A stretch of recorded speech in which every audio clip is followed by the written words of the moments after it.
to you. Just paint us a picture, could you, Fionnuala? I mean, we know what the figures are. How far into this crisis are we, do you think?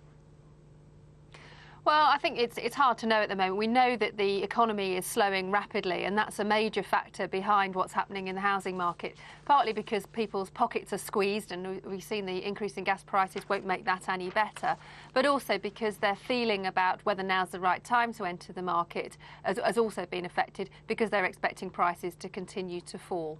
Yeah. And how about the availability of mortgages? Is there any good news about that, or is that market still as stiff and sticky as it was? Well, the Bank of England's credit conditions survey that came out last month, that showed that there is still a view that availability of credit will become tighter. But whether that's all to do with what's happening in the financial markets or whether that's now being taken over by changing attitudes to risk is a bit more debatable. We see that lenders now are also aware and saying that their attitudes to the availability of credit is also affected by their view that prices will continue to fall.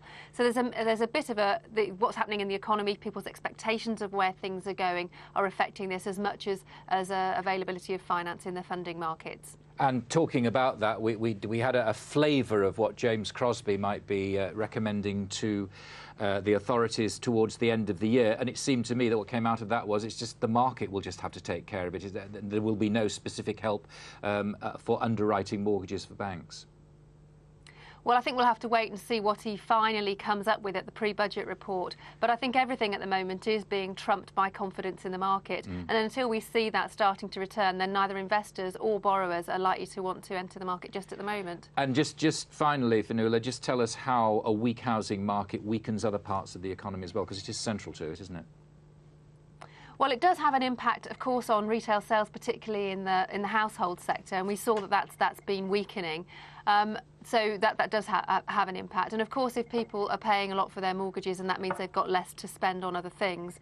But we see that people are tightening their belts all the way around, partly because they've got less to spend because of higher fuel prices and gas prices and so on. But the slide in oil prices might give us some reason to hope.